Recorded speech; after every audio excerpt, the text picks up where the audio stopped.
Հաշվի առնելով Արցախում հատուկ մոտեցման կարիք ունեցող երեխաների թվի դինամիկ աճը 2007-ից Ստեփանակերտում սկսեց գործել մանկական առողջության կենտրոնը, նախատեսված 20 մինչև 7 տարեկան երեխաների համար, 10 առողջ, իսկ 10 խնդիրներ ունեցող։ Նախակրթարան առաջնորդվում էր սովորական մանկապարտեզի ծրագրով։ Հետագա տարիները ցույց տվեցին, որ նեղ մասնագետի կողմից ամենօրյա միանգամյա ամբուլատոր մոտեցումը մտավոր եւ ֆիզիկական խնդիրներ ունեցող մանուկների սոցիումում ինտեգրվելու եւ բուժվելու համար բավարար չէ։ Մեր մոտ երկար տարիներ այդ փոքր երազանքը կար, որպեսզի ունենանք փոքր ենթաբաժանմունք վերականգնողական կենտրոնից, որտեղ նեղ մասնագետները հատուկ երկար ժամ օրվա ընթացքում կաշխատեն նման երեխաների խնդիրները լուծելու համար։ 2016-ին Արցախի կառավարությունը Քերոլայն Քոքսի անվան վերականգնողական կենտրոնին կից ստեղծեց այս կառույցը։ Նույն կենտրոնի առողջապահության նախարարության Ջինիշյան հիշատակի հիմնադրամի եւ Հովարդ Կարագյոզյան բժշկական բարեգործական կազմակերպության քառակողմ համագործակցության արդյունքում արդեն 2017-ի մայիսին աուտիզմով եւ ուղեղային կաթվածով երեխաների համար իր դռները բացեց ցերեկային խնամքի եւ բուժման կենտրոնը։ Մենք ունենում ենք Down սինդրոմով երեխաներ եւ հատկապես մանկական ուղեղային կաթվածով երեխաներին, բայց հիմնականում այստեղ հաճախում են երեխաներ, որոնք ունեն աուտիզմի խնդիրներ։ Աուտիզմով երեխաների քանակը աշխարհում, այդ թվում եւ Արցախում ու Հայաստանում տարեց տարի մեծանում է։ Հաղորդակցման, սոցիալիզացիայի, հարմարվողական վարքագծի եւ խոսքի զարգացման ծանր այս խանգարումը, չզատորոշելով ոչ ռասա, ոչ սեռ, ոչ ազգային պատկանելիություն եւ ոչ էլ աշխարհամաս, դասվում է 20-րդ դարի չբացահայտված հիվանդությունների շարքին։ Աուտիկներին բնորոշ հոգեբանական օտարացման պատճառները ցայսօր մնում են անհայտ, եւ հենց այդ անհայտությունն է, որ մարդուն անզոր է դարձնում դրական խարգելման հարցում։ Եթե հստակ պատասխանը ասեմ ու կարողանամ գիտականորեն ապացուցեմ, բնական է Նոբելյան մրցանակը հաստատ կգա արդեն Արցախ։ Տարբեր գիտնականներ, հետազոտողներ տարբեր թեզեր են առաջ քաշում, որոնց համաձայն պատճառ կարող են հանդիսանալ կլիմայի, սննդի, էկոլոգիայի, մարդկանց ապրելակերպի փոփոխությունները, վայրկյան առ վայրկյան ավելացող ռադիոհաճախականությունները եւ այլն։ Բավականին հետաքրքրաշարժ կարծիքել է շրջանառվում։ Հիմնականում աուտիզմով երեխաներ ծնվում են բարձր ինտելեկտ ունեցող ծնողների մոտ։ Այդ առեղծվածային ախտորոշումը հայտնաբերվում է մինչև 3 տարեկանը։ Հիմնական խնդիրը ծնողների եւ շրջապատի համար նման մարդկանց անկառավարելի եւ անհասկանալի լինելն է։ Ինքնամեկուսացման աստիճանը հնարավորինս նվազեցնելու, երբեմն նույնիսկ անվերացնելու միակ միջոցը ճիշտ անհատական մոտեցումն է։ Մենք չենք նայում, որ նման խնդիրները որպես հիվանդություն, այլ նայում ենք, որ այդպիսին է մարդու մոտենում ենք յուրաքանչյուրին որպես անձ, որպես անհատ ու յուրովի։ Երեխան միշտ չի, որ անում է այն, ինչ դու ուզում ես, այսինքն լավ համբերություն ունենալով դու միայն կարողանում ես քայլ առ քայլ կառուցել այն,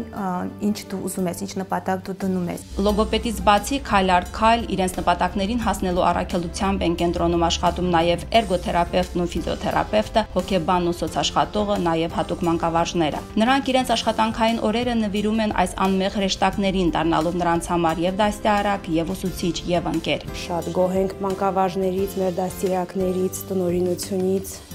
իսկապես նրանք աշխատում են մեր երեխաների համար, ամեն ինչ անում են, որպեսզի մեր երեխաների ապագան բարեհաջող լինի։ Բոլոր դիմողների մեջից փորձել ենք գտնել ամենամոտիվացված մասնագետներին, ձգտողին։ Այս երիտասարդ հոգով մեծ արցախուհիները վերապատրաստվել են ինչպես հայաստանյան, այնպես էլ արտասահմանյան մասնագետների մոտ։ Նրանք դեռ կայացման փուլում են, բայց որ աներեր են իրենց ընտրած մասնագիտական ուղու հարցում, վկայում են հոգատար, մի տեսակ մայրական վերաբերմունքն ու դեմքերից անպակաս ժպիտը։ Ծրագրի պատասխանատունները դա տեսնում, գնահատում, բայց ավելին են ակնկալում ժամանակի ընթացքում։ Ասել թե մեր մասնագետները արդեն ամեն ինչ գիտեն, կամ Երևանում կան մասնագետներ, որ ամեն ինչ գիտեն, սխալված կլինենք, որտեղ աշխատում ենք համագործակցելով մեր գործընկերների հետ Երևանի եւ նրանք են զարգանում եւ մենք, որտեղ մի քանի սերունդ անհրաժեշտ կլինի, որպեսզի բոլոր գաղտնիքները բուժման գոնե մեզ մասնակի հայտնի դառնան։ Ինչքանով դու թերապևտես տարբեր մեթոդների, միայն փորձի ժամանակի ընթացքում ես դու հասկանում, ինչպիսի ճիշտ մոտեցում դու կարող ես ցուցաբերել ու ճիշտ կիրառել այս կամ այն մեթոդը։ Նման խնդիրներով երեխաներին հասարակության մեջ ինտեգրելու համար ստեղծված են հիմնական անհրաժեշտ պայմանները։ Տեղայնացրել եւ կիրառության մեջ են դրել աշխարհում ընդունված մեթոդները։ Երեխաների ամենօրյա ռեժիմում եւ երգի շրջանն է, եւ թերապիան, եւ սննդի պատրաստում մտածումը եւ ընդունումը եւ մտավոր աշխատանքն ու ֆիզիկական ակտիվությունը։ Ինչպես երեխաների մոտ, այնպես էլ բոլոր սենյակներում նկատելի է սանիտարահիգիենիկ պայմանների հանդեպ լուրջ մոտեցումը։ Երեխաները տարին 4 ամիս 2 հերթափոխով օրական 4 ժամ են օգտվում այս պայմաններից։ Դժբախտաբար չեմ կարող ասել, որ ունենք ամենաիդեալական պայմանները, որ նախատեսված է, ասենք, նման երեխաների հետ աշխատանքում միջազգային ստանդարտներով, որտեղ այս երեխաները կարիք ունեն տարին 12 ամիս եւ գոնե օրվա 8 ժամը գտնվեն նման մասնագետների հսկողության տակ եւ շարունակական աշխատանք կատարելուց։ Բայց բարեբախտաբար ունենք այն, որ չունենք նախկինում։ Մեր շենքային պայմանները այնքան բավարար չեն, որպեսզի բոլոր մասնագետները ունենան իրենց անհատական սենյակներ։ Հիմա փորձում ենք ինչ որտեղ համատեղել եւ մասնագետների աշխատանքը եւ սենյակները։ Ծրագրի շահառուները 48-ն են։ Հենց այդքան երեխաների համար է նախատեսված շենքը։ Յուրաքանչյուր 4 ամսում 16 երեխա, բայց կենտրոնում անում են հնարավորը այդ թիվը գոնե 60-ի հասցնելու համար, չէ՞ որ դրանով նաև կենցաղը քիչ թե շատ կարգավորելու հարցում մեծապես նպաստում են ծնողներին։ Վերջիններս հանգիստ են, իրենց զավակները հուսալի ձեռքերում են։ Շատ հարմար է։ Թողնում ենք երեխաներին մինչև կեսօր, մենք գնում ենք աշխատանքի։ Գոհունակություն հայտնում են մայրաքաղաքի բնակիչները, իսկ ահաշրջաններում ապրողների համար խոշոր հաշվով ոչինչ չի փոխվել։ Նրանց համար այդ հնարավորությունը քիչ հասանելի է հասկանալի պատճառներով։ Երեխաներ, ովքեր շրջաններից են, մենք փորձում ենք համատեղել վերականգնողական կենտրոնի պայմանների հետ, որպեսզի նրանք կարողանան գիշերեն վերականգնողական կենտրոնում եւ իհարկե սա խնդիր առաջանում ծնողի համար, որտեղ աշխատանքը պետք է թողնի եւ գտնվի վերականգնողական կենտրոնում։ Շրջանները մասնագետների ուշադրությունից դուրս չեն։ Տարին մի քանի անգամ տեղում են ախտորոշում իրականացնում, բայց ցավոք միայն ախտորոշման բուժում չի իրականացվում, այն էլ այսպիսի խնդիրներով երեխաների դեպքում։ Բոլոր պարագաներում էլ ծնողի շահագրգռվածությունը զավակի հանդեպ ճիշտ մոտեցում ցուցաբերելու գործում կարևոր է։ Պետք է վստահել մասնագետներին։ Բնականաբար մենք երբևիցե չենք ասում, որ նման խնդիրները մենք բուժում ենք եւ լիարժեք վերականգնում ենք ստանում, բայց ունենալով մի քանի ժամվա